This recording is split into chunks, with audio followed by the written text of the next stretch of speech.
আমরা সরকারিতে আমাদের একাধিক টিম কাজ করেছে। তার মধ্যে বুয়েটের একটা বিশেষজ্ঞ দল ছিল, তারপরে দমকল বাহিনীর বিশেষজ্ঞ তাদের যারা ফায়ার হ্যান্ডেল করেন তাদের এক্সপার্ট ছিল, সেনাবাহিনীর থেকে তাদের বম্ব স্কোয়াড ছিল এবং তাদের বিশেষায়িত কুকুরগুলো স্নিফার ডগস তারাও কাজ করেছে এবং পুলিশ বাহিনীর থেকে সিআইডির থেকে তারা কাজ করেছে। এরা সকলে মিলে একত্রে আমরা একটা বিষয়ে একমত হয়েছি যে এটি একটি লুজ কানেকশনের কারণে ইলেকট্রিসিটি থেকে আগুনটার উৎপত্তি হয়েছে। এটা হলো প্রাথমিক আমাদের অনুসন্ধান এবং এতে এখন পর্যন্ত কোনো রকমের অন্য কোনো ব্যক্তির কোনো সংশ্লিষ্টতা আমরা খুঁজে পাইনি। তা আমাদের যারা অন্য টিমের এক্সপার্টরা আছেন তারা তাদের অবজারভেশনগুলো এখন বলবেন। আসসালামু আলাইকুম, আমি বুয়েটের অবসরপ্রাপ্ত অধ্যাপক। আমি ফায়ার নিয়ে কাজ করি। আমার নাম মাকসুদ হেলালি। আমরা প্রথম দিন থেকেই যথেষ্ট সময় নিয়ে আন্তরিকভাবে জিনিসটা দেখার চেষ্টা করেছি। এই সাথে সাথে আমাদেরকে বিভিন্ন সংস্থা, আমাদের সামরিক বাহিনীর পক্ষ থেকে, সিভিল ডিফেন্সের পক্ষ থেকে, পুলিশ বাহিনীর পক্ষ থেকে সবাই সার্বিকভাবে সহযোগিতা করেছে এবং আমরা কিছু সুনির্দিষ্টভাবে একটা রিপোর্ট তৈরি করতে পেরেছি। যদিও সুনির্দিষ্ট বলছি, তারপরেও এটাকে আরও বেশি সমৃদ্ধ করার জন্য বা আরও বেশ কিছু টেস্ট দেশে বিদেশে করব, কীভাবে আমরা স্যাম্পল পাঠিয়েছি এবং দিয়েছি, সেই রিপোর্টগুলো পেলে আমাদের রিপোর্টটা আরও বেশি নিশ্চয়ক হবে। প্রাথমিকভাবে আমরা দেখেছি যেগুলো ভিডিওর মাধ্যমে পেয়ে যেটা দেখেছি, যেটা আমরা আগে ভিডিও পাওয়ার আগে রিপোর্ট তৈরি করেছি, যেটা পুরোপুরিভাবে মিলে গেছে।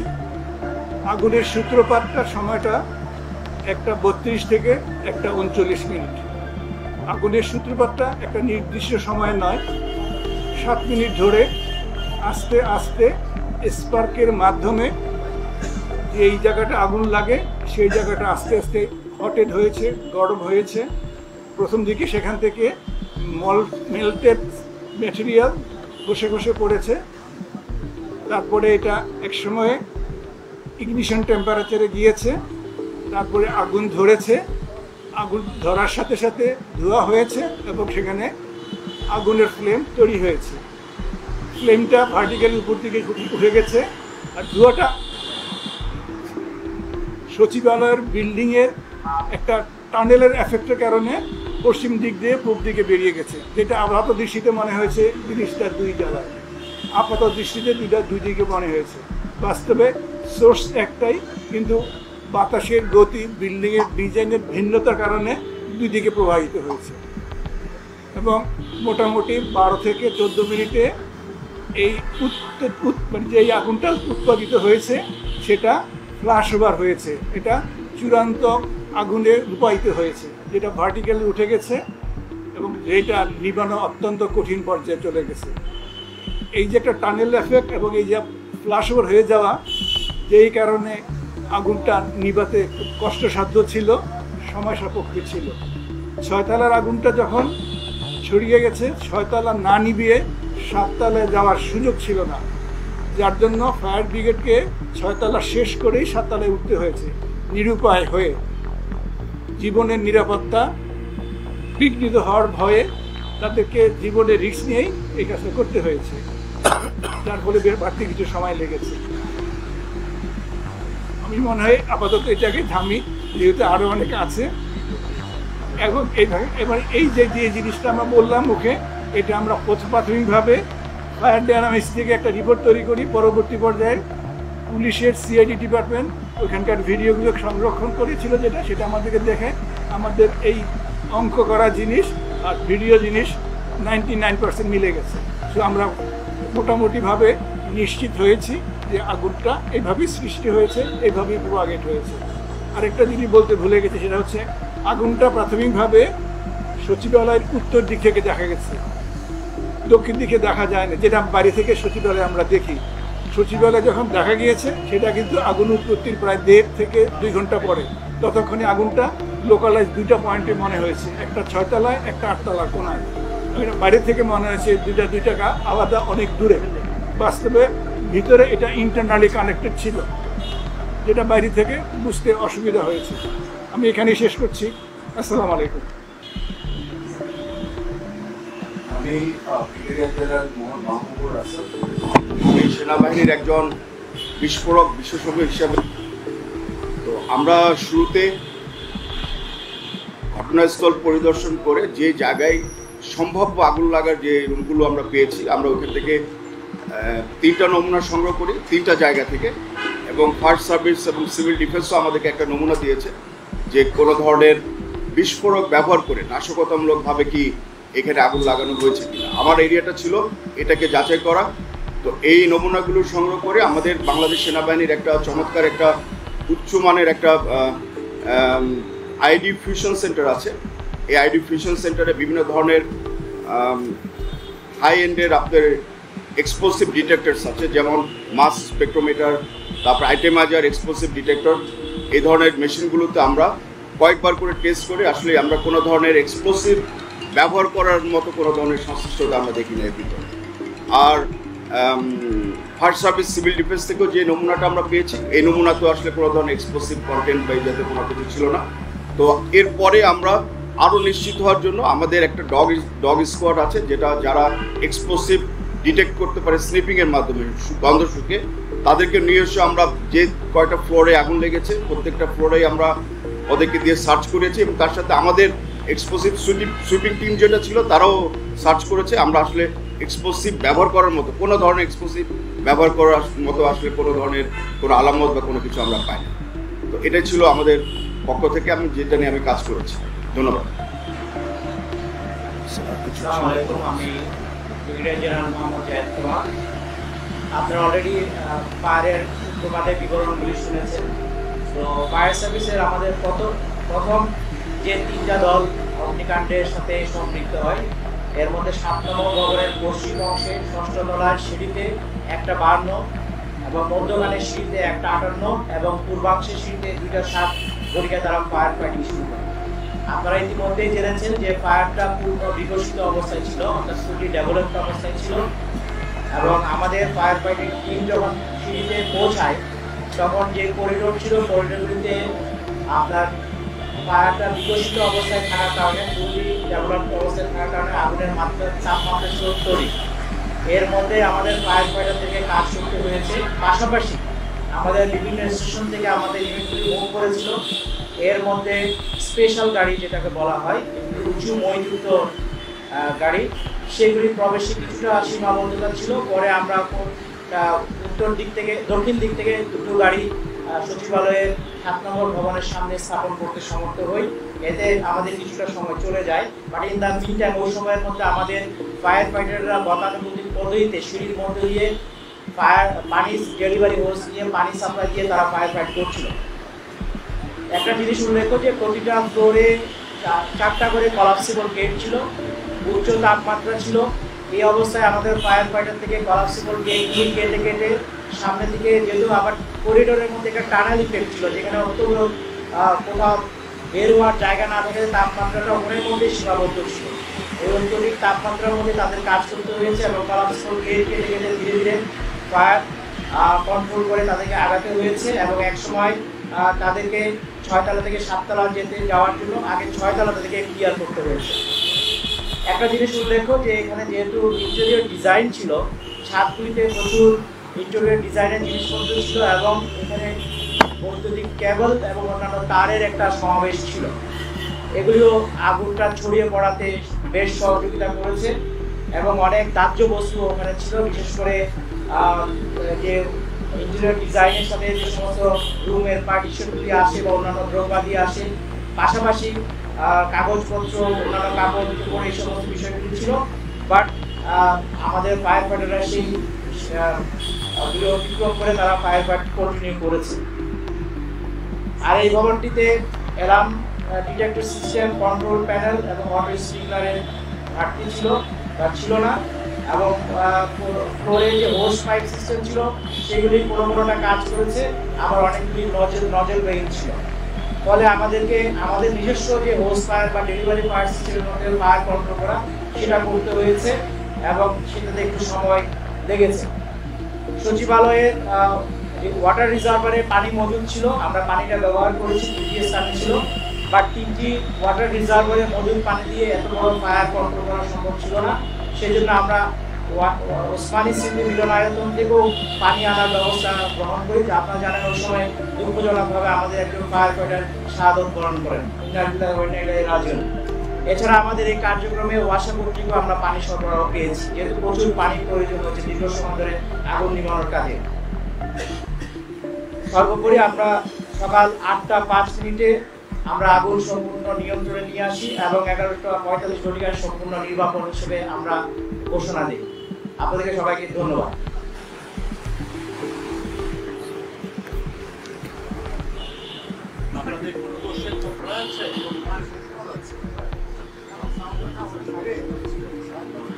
স্যার, পরবর্তী কার্যক্রমটা আপনি আজকে ওনারা যখন এই কমিটি যখন তাদের ফাইনাল রিপোর্ট দেন, স্যার পুরো 1 ঘন্টা তাদের রিপোর্টটা শুনেছেন এবং শোনার পরে পুরো টিমকে অভিনন্দন জানিয়েছেন তাদের ওয়ান্ডারফুল কাজ করার জন্য, এবং উনি তাদের কাছ থেকে লং টার্ম রিকমেন্ডেশন চেয়েছেন, যাতে ফাইনাল রিপোর্টে এই রিকমেন্ডেশনগুলো থাকে, যাতে সচিবালয়ে এইরকম কোনো ফায়ার আর জন্য না ঘটে এবং সেটার জন্য যত রকমের ব্যবস্থা নেওয়া যায় সেই ব্যবস্থাগুলোর জন্য আমরা নিতে পারি, সে বিষয়ে উনি সবাইকে বলেছেন। এবং বিশেষজ্ঞ মণ্ডলী স্যারকে জানিয়েছেন যে না, তারা তাদের ফাইনাল রিপোর্টে এই পুরো বিষয়গুলো থাকবে।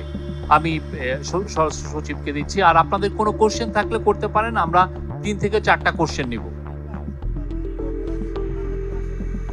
উনি তো বললেনই, এটার উপরে উত্তর দিয়েছেন স্যার। আমি আচ্ছা, মনির হোসেন যুগান্তর, কাকে কোশ্চেন করবেন বললেন?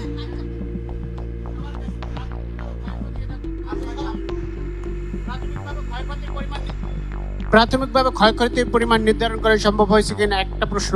দ্বিতীয় প্রশ্ন, এই আপনারা কাউকে দায়ী করছেন কিনা?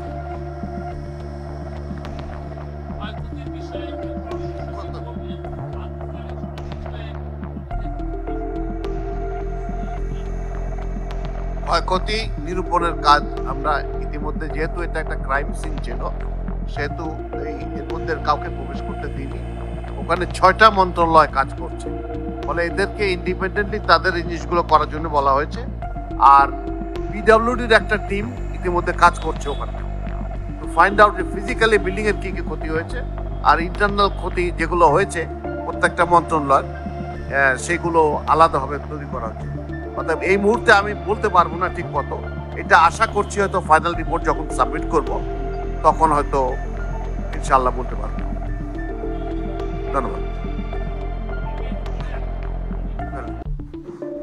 ব্যাপার বলতে হবে আমাকে। প্রথম হচ্ছে, যখন আমরা একটা সকেট লাগাই, this is a loose connection.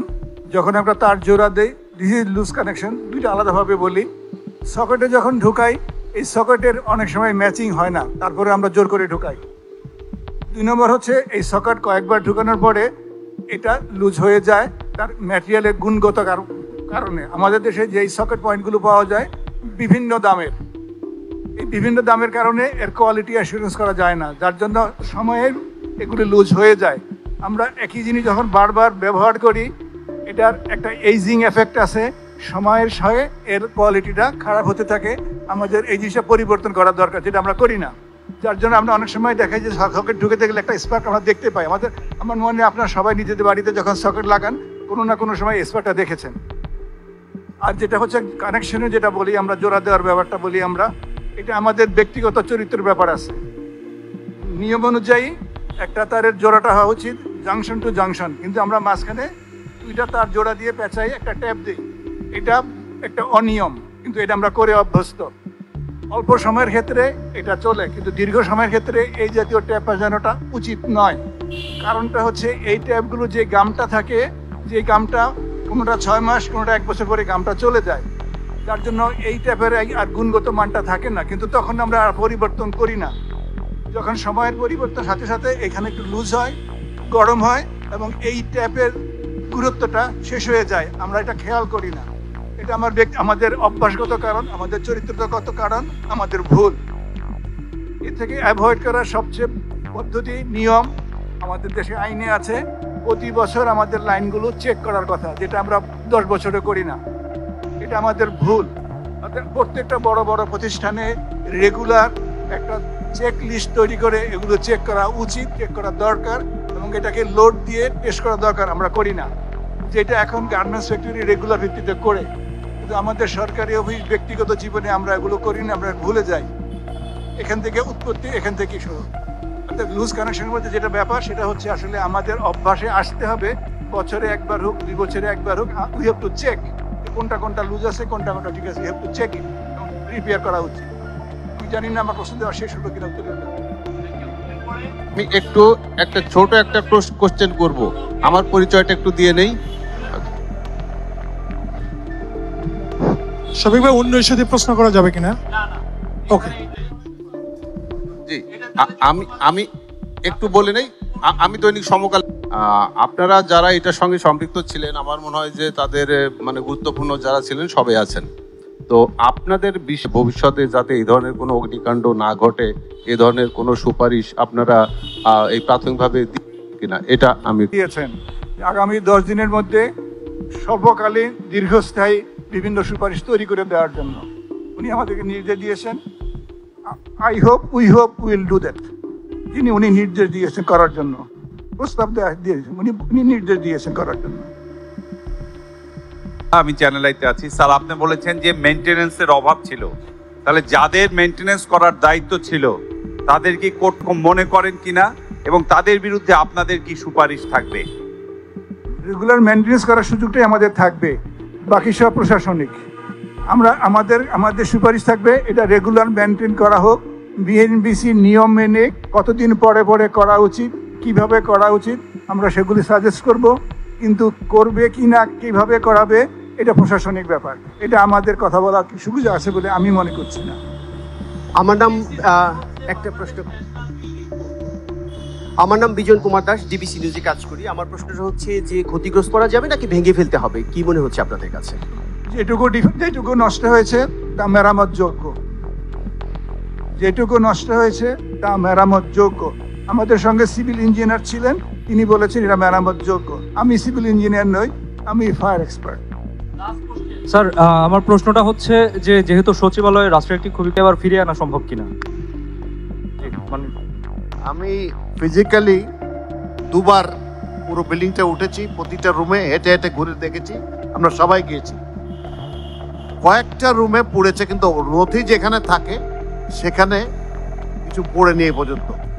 তারপরেও আমরা এই যে টিমকে এতদিন তো কেউ যেতে পারে নাই, আমরা এখন বলেছি যে ওনারা হয়তো কালকে বা পরশু থেকে মন্ত্রণালয়গুলো নিজেরা অডিট করা শুরু করবে। এখন একটা ক্রাইম সিন আছে, কিছু আলামতের ব্যাপার আছে, ফলে আমার মনে হয় না যে কোনো এতে অসুবিধা হবে, তবে অফকোর্স কিছু থাকতে পারে। আমি একটা সেকেন্ড বলে নিতে চাই, সরি প্লিজ। এই যে নথিগুলো রক্ষা পেয়েছে, এটা কিন্তু আমাদের ফায়ার ব্রিগেডের গুণে, কৃতিত্বে। আমি রিকোয়েস্ট করবো আপনাদেরকে আমাদের ফায়ার ব্রিগেডকে একটা ধন্যবাদ জানাবেন, অন্তত হাততালি দিয়ে, যারা সঠিকভাবে এটাকে করতে পেরেছে। নথি নষ্ট, এমন কোনো নথি নষ্ট হয়নি।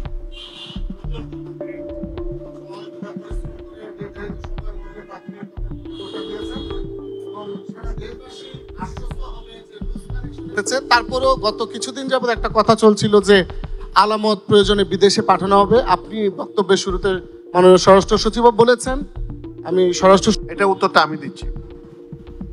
একটা কথা উঠতে পারে যে এটা কি আসলে কেউ দূরের থেকে কিছু করলো না, আমরা গোয়েন্দা বইয়ে যেরকম পড়ি না, এরকম চিন্তা তো থাকেই মানুষের। ওই একটা জিনিসের জন্য কতগুলো অ্যাডভান্স টেস্ট থাকে, যেগুলো আমাদের দেশে হয় না। নর্মালি এর আগে এই ধরনের সিদ্ধান্ত আমরা কোনো সময় নেইনি, বাংলাদেশে নেওয়া হয় না। কিন্তু আমরা মনে করেছি যে এই ক্যাপাবিলিটি আমাদের থাকা উচিত। দিনকে দিন টেকনোলজি বাড়ছে, আমরা যদি এর সাথে পিক আপ না করতে পারি তাহলে আমাদের জন্য অসুবিধা। অতএব আমাদের বুয়েটের বিশেষজ্ঞ দল এবং ফায়ারের থেকে কতগুলো টেস্ট সাজেস্ট করা হয়েছে। কিছু টেস্ট অলরেডি আর্মি ল্যাবে চলছে, আর কিছু আমরা সিঙ্গাপুর এবং ইন্দোনেশিয়া পাঠাবো যাতে এগুলো আসে এবং এই টেকনোলজিগুলো যেন আসে আলটিমেটলি আমার নিজেদের ভিতরে আমরা বিল্ট ইন করতে পারি। এইটাতে আরো একটা জিনিস হয়েছে যে একটা মেটাল কাটলে পরে কতদিন আগে কাটা হয়েছে সেটার যে টেস্টগুলা, এই টেস্টগুলো আমাদের এখন ক্যাপাবিলিটি নাই, সেগুলো ডেভেলপ করার আমরা চেষ্টা করব। ধন্যবাদ।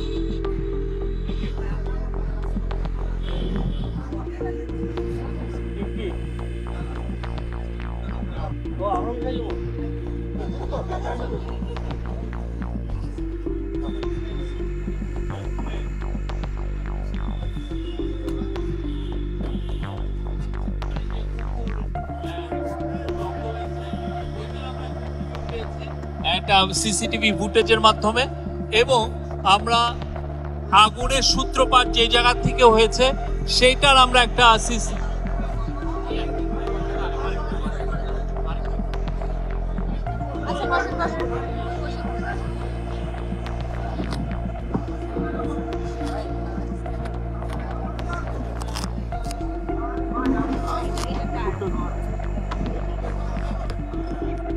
আমরা যে রিপোর্টটা আজকে প্রিলিমিনারি যে রিপোর্টটা আজকে সাবমিট করা হলো চিফ অ্যাডভাইজার মহোদয়ের কাছে, সেই রিপোর্টটা আমরা রিলিজ করব।